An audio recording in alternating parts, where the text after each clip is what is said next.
Hi hello squad, நான் தான் உங்கள் குப்பர் தக்ஸ். வீடியோ போட ரொம்ப நாள் ஆயிடுச்சு.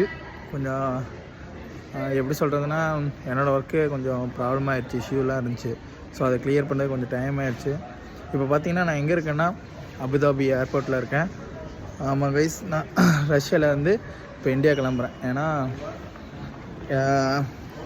என்னோடய ஏஜென்ட் நான் சொல்லியிருந்தேன் உங்களுக்கு, என்னோடய ஏஜென்ட்ஸ் வந்து இந்த மாதிரி ஸ்டூடெண்ட்ஸ் எல்லாம் எனக்கு கூப்பிட்டு வந்தாங்க. ப்ளஸ் எனக்கு எல்லாமே ரெடி பண்ணி தரேன்னு சொல்லியிருந்தாங்க. பட் இதுவரையும் எதுவும் ரெடி பண்ணி தரல. அவங்க எல்லாமே ஃபேக்கு தான், எல்லாமே சீட் பண்ணிட்டாங்க. எப்படி சொல்கிறதுனா, எல்லாமே ப்ராப்பர் ரெடி பண்ணி தரேன்னு சொல்லிட்டு ஒரு ஒர்க் லிஸ்ட் மட்டும் ஒன்று கொடுத்துருந்தாங்க. பட் அதை வச்சு நம்ம ஒர்க் பண்ணிக்கலாம். காலேஜ் வந்து ஒரு ஒர்க் லிஸ்ட் கொடுத்துருந்தாங்க, அதை வச்சு நாங்கள் ஒர்க் பண்ணிக்கலாம். ஆனால் லீகலாக ஸ்டே பண்ண முடியாது. அதுக்குண்டான பேப்பர்ஸ் எதுவும் ரெடி பண்ணி தரல. நாங்களும் எவ்வளவோ ட்ரை பண்ணி பார்த்தோம்.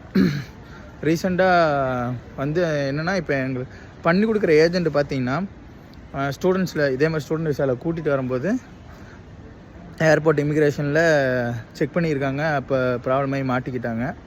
ஸோ அதனால் அவரும் அரெஸ்ட் ஆகிட்டாங்கன்னு சொல்கிறாங்க. சரியான கன்ஃபார்மாக தெரில. இப்போதைக்கு இந்த பேப்பர்லாம் மூவ் பண்ண ஆள் இல்லை. ஸோ வெயிட் பண்ணுறேன்னா வெயிட் பண்ணுங்க, இல்லைன்னா கிளம்பிக்கோங்கன்னு சொல்லிட்டாங்க. அமௌண்ட் ரீஃபண்ட் கிடையாதுன்னு சொல்கிறாங்க. அங்கே அதனால் சரி, நம்ம அங்கேருந்து தேவையில்லாமல் பிரச்சனை இஷ்யூ ஆகக்கூடாதுன்னு சொல்லிட்டு நான் கிளம்பிட்டேன். ஏன்னா எனக்கு இப்போ கொஞ்சம் கான்ட்ராக்ட் இருக்குது. ஸோ நான் இந்தியா வந்துட்டு ஆஃப்டர் கொஞ்சம் ஒர்க் விசாக்கெலாம் ரெடி பண்ணிவிட்டு அப்புறம் ரிட்டர்ன் வரலான் இருக்கேன். ஏன்னா இப்போ ஃபிஷ் ஃபேக்ட்ரிலேயே வேகன்சி இருக்குதுன்னு சொல்லிட்டு போட்டிருக்காங்க.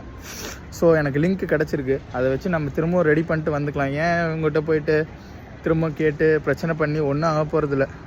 இந்தியா போய் எதாவது பண்ண முடியுமாங்கிறத பார்க்கணும். ஏன்னா இங்கேயே வெயிட் பண்ணி என்ன பண்ணுறேன்னு தெரில. அவங்களோட ஃபோட்டோஸ்லாம் நான் வந்து கண்டிப்பாக அப்லோட் பண்ணுவேன். அது எப்போன்னு சொல்ல முடியாது. அவங்க என்ன பண்ணுறாங்கங்கிறத கேட்டுட்டு யார் யார் எந்த ஏஜென்ட்டு இதில் இன்வால்வ் ஆகிருக்காங்கன்னு சொல்லிட்டு அவங்க ஃபோட்டோஸ்லாம் அப்லோட் பண்ணுறேன். தயவு செஞ்சு யாரும் ஸ்டூடெண்ட் விசாவில் வந்து ஏமாந்துடாதீங்க. இங்கே ஆள் இருந்தால் அது ப்ராப்பராக பண்ணி தருவாங்க. இங்கே ஆள் இல்லைன்னா அது ப்ராப்பராக பண்ண மாட்டாங்க. பண்ணித்தரேன்னு சொல்லி ஃபேக்காக கூப்பிட்டு வந்து உங்களுக்கு தான் ப்ராப்ளம். ஏன்னா எல்லாமே கன்ஃபார்ம் பண்ணிக்கோங்க. எல்லாம் கார்டெல்லாம் அனுப்புகிறாங்க, இந்த கார்டு தான் அந்த கார்டுன்னு சொல்லி அனுப்புகிறாங்க. ஆனால் அதெல்லாம் ஃபேக்கு தான். பண்ண முடியுமாங்கிறது டவுட்டு தான். So visa, tourist visa, work விசாலாம் வராதிங்க. இங்கே உள்ள உங்களுக்கு ஆள் இருந்தது, மணி எவ்வளோ ஆனாலும் செலவானாலும் பரவாயில்ல அப்படின்னா வேணால் நீங்கள் ட்ரை பண்ணலாம், வாய்ப்பு இருக்குது. ஏன்னா எனக்கு முடிஞ்சளவுக்கு எனக்கு தெரில காய்ஸ். அதனால் நான் இந்தியா வந்துட்டு திரும்ப ஃபிஷ் ஃபேக்ட்ரிக்கு ஒர்க் விசாவில் வரலான்னு இருக்கேன். வேறு யாராவது வர ஐடியா இருந்துச்சுன்னா சொல்லுங்கள். அவங்களே முடிஞ்ச அளவுக்கு நான் சப்போர்ட் பண்ணி கூட்டிகிட்டு வரேன். Anyway see you guys next வீடியோவில் பார்க்கலாம்.